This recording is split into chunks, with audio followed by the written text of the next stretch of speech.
이제 여기서 오리엔테이션 매트릭스라고 하는 것부터 한번 보겠습니다. 이 XRD 에서 이용되는 스펙이라고 하는 소프트웨어 매뉴얼을 보고서 하는 정리한 내용들입니다. 일단은 뭐냐면 맨 처음 나오는 게 포서클에 있어서 그 포서클 형태의 그 디프렉터메터가 있을 때 그 장치의 앵글, 각도를 어떻게 계산하는가에 대한 문제는 이 사람들이 이제 이때 풀어놨다고 합니다. 이 논문을 보면 이제 실마리를 얻을 수 있는 것 같고요.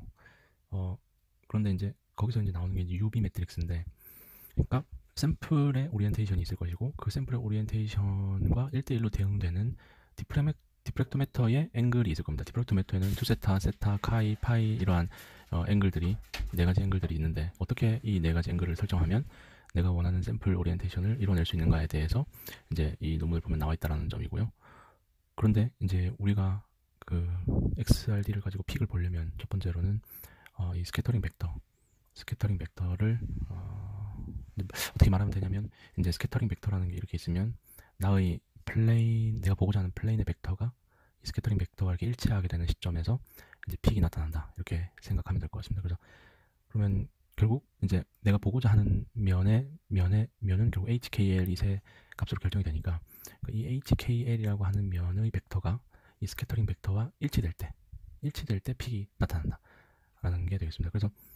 그래서 이제 UV 매트릭스에서 B 매트릭스라는 것은 그 HKL 밸류를 가지고 어떠한 코디네이트를 바꿔주는 역할을 하고, U라는 매트릭스는 이 아까 그 샘플의 오리엔테이션을 디프렉토메터의 오리엔테이션을 바꿔준다 라고 해서 결국에는 내가 원하는 HKL 값을 입력하면은 내가 그 디프렉토메터에서 그 앵글 4개를 어떻게 입력을 해야 되는지를 계산해 준다는 게 되겠습니다. 그러면 아까 말씀드렸듯이 이게 디프렉토메터에는 투세타, 세타, 카이, 파이라고 하는 이제 4개의 앵글이 있는데, 그것들이 뭔지 한번 보겠습니다. 투세타라는 앵글은 뭐냐면 빔에 의해서 만들어지는 앵글이다라고 보시면 되겠습니다. 그래서 빔이라는 것은 어떤 빔 소스에서 이렇게 빔이 나와서 이제 이쪽으로 이렇게 디텍터로 들어가는 형태로 이제 될 텐데, 그때 이 사이의 각도가 투세타가 됩니다. 근데 빔이라는 게 반드시 나왔다고 해서 반드시 여기 샘플이 있습니다. 이 샘플에서 맞고 반드시 디텍터로 나가는 건 아니죠. 이게 안 나간다 할지라도 이 소스, 그러니까 엑스레이와 이 엑스레이 소스와 디텍터가 이루는 각도가 그냥 투세타라고 생각하면 되겠습니다. 어쨌든 빔의 패스에 의해서 이제 결정된다고 말해도 뭐 될 것 같습니다. 두 번째로 세타는 투세타와 같은 축 위에 있는 각도라고 하면 돼요. 정의가 되어 있습니다. 그 다음 카이라고 하는 거는 세타의 축의 수직이면 됩니다. 파이라는 거는 대신 저 카이 서클 위에 엑시스가 놓이도록 만드는, 카이 서클이 이렇게 있으면 파이 엑시스는 반드시 이렇게 그 위에 포함되도록, 그 서클 위에 포함되도록 되어 있습니다. 그게 파이입니다. 이게 이제 포서클에서 4개의 각도의 정의가 되겠고요. 그리고 이제 조금 생각해보면 이제 실험하는 과정에서 이제 이 여러 가지 모드들, 컨스트레인츠들이 있는데 그거를 왜 만들게 되는지에 대해서 보면 어쨌든 우리가 그 투세타는 뺍니다. 투세타는 빼는 이유가 투세타를 가지고 투세타는 아무리 변경해봤자 샘플 오리엔테이션 변하지가 않습니다. 그래서 투세타는 무관하고 세타, 카이, 파이 세 가지가 있는데, 근데 우리는 이 어떤 아까 말씀드렸던 이 벡터를, 우리의 플레인 벡터를 스캐터링 벡터에다 일치시키는 데 있어서는 두 개의 각도만 써도 충분히 그 Q에 갈 수 있습니다. 그러니까 하나가 남죠. 하나가 남아서 거기서 이제 디제너러시가 발생을 하게 된다라고 되어 있고요. 그렇기 때문에 그러면 여러 가지 방식으로 컨스트레인트를 줘서 그걸 이제 정하게 되는데, 디제너시가 없어지게 되는데, 일단 그 컨스트레인트를 설명하기 앞서서 여러 가지 새로운 각도들의 개념이 있는데요. 첫 번째로 오메가는 이제 세타 빼기 투세타를 이뤄나는 것, 그게 이제 오메가 되겠습니다. 그 다음에 이게 아지뮤살 앵글, 하여튼 그러한 그 개념이 있는데, 그 개념은 뭐냐면 이게 디프렉션 벡터라고 되는데, 아까 뭐 이게 용어가 혼재되어 있는 것 같은데 디프렉션 벡터가 이제 스캐터링 벡터와 같은 뜻인 것 같습니다. 스캐터링이랑 같은 뜻인 것 같고, 이 어쨌든 아까 말씀드렸던 그 벡터입니다. 그 벡터. 근데 그 벡터가 있을 때 그 벡터를 수직으로 봤을 때 이렇게 카운터 클락와이즈로 돌아간 앵글이 됩니다. 근데 그 앵글이란 건 제로 포인트가 어디가 0인지가 정의가 돼야지 앵글이 정의가 되는데, 바로 이 레퍼런스 벡터를 하나 정하는 겁니다. 정하고 그 레퍼런스 벡터가 디프렉션 플레인, 아까 스캐터링 플레인이랑 같은 뜻입니다.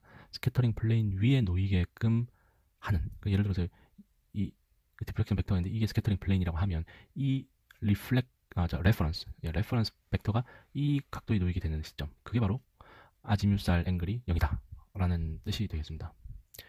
그 다음에 알파, 베타라는 각도도 나오게 됩니다. 그래서 아까 정의한 그 레퍼런스 벡터를 또 사용을 하게 되는데, 그 아지뮤살 레퍼런스 벡터와 이 검은 색깔과 인시던트 빔이 이루는 거를 90 빼기 알파, 그 다음에 같은 아까 말했던 레퍼런스 벡터와 그 다음에 그 스캐터드 빔 이루는 각도를 90 빼기 베타 이렇게 하게 됩니다. 그래서 여기 이런 개념들은 솔직히 아직까지는 뭐 제가 하고 있는 실험에서는 별로 쓰이지 않았는데 또 다른 데서는 쓰이고 있는 것 같습니다. 첫 번째 모드가 뭐냐면 그래서 오메가는 제로 모드인데요. 오메가는 제로 모드가 있습니다. 그래서 이 뭐라 적혀있냐면 스몰 앵글, 그러니까 2세타가 작은 앵글이게 되면은 이 모드로 해서 찍으면 볼 수 있겠다라는 건데 뭐 아까 오메가의 정의가 뭐였냐면 이제 세타 빼기 2분의 2세타, 2세타가 만약 작다 치면요. 그러면 오메가가 거의 뭐 제로가 되겠죠. 예, 그래서 뭐 그거는 그렇습니다. 그 다음에 오메가 픽스드 모드는 뭐 이런 식으로 명령어를 써가지고 쓸 수 있는데 뭐 샘플을 이제 홀더에 붙일 때뭐 10도 정도, 10도 정도를 잘못 붙였다라고 한다면 계속 그 오프셋을 가지고 가고 싶을 때 그대로 유지하면서 가고 싶을 때 이런 모드를 쓰는 것 같습니다. 어쨌든 그 다음에 이제 제일 중요한 게 존 모드인데요. 이제 카이랑 파이 픽스드 모드입니다. 그래서 존이라는 것의 정의는 뭐냐면 리시프로컬 스페이스 상에서 원점을 지나는 플레인을 존이라고 하는데요. 그러면 원점이라는 그 플레인이 정의되려면 세 점이 있어야 되는데 하나는 원점으로 정해져 있으니까 나머지 두 점만 있으면 되고 리시프로컬 스페이스에서 한 점이라는 건 한 플레인을 의미하니까 두 플레인만 정의가 되면 어떠한 특정한 존을 정의할 수가 있을 겁니다. 그리고 그 존 엑시스라는 것은 그 존이 플레인이라고 했을 때 그 플레인의 수직한 게 되겠죠. 당연히 그 엑시스입니다. 그리고 그 존 모드라는 건 뭐냐면 이제 이 존 엑시스 아까 정의된 그 존 엑시스를 스캐터링 플레인 위에 놓는 게 아니고 노멀하게 놓는 것. 스캐터링 플레인에 노멀하게 놓으면은 그러면은 어떻게 되냐면 그 아까 정의한 그 존이라는 그 플레인 위에 여러 점들이 있을 수 있죠. 그 점들은 각각의 플레인을 의미하고 거기에를 전부 다 세타 투 세타만 움직여서 갈 수 있다는 겁니다. 그러니까 카이 파이가 픽스돼 있고 세타 투 세타만 바꿔가지고 거기 위에 있는 모든 플레인을 다 볼 수 있다라는 거입니다. 그래서 이 모드가 있습니다.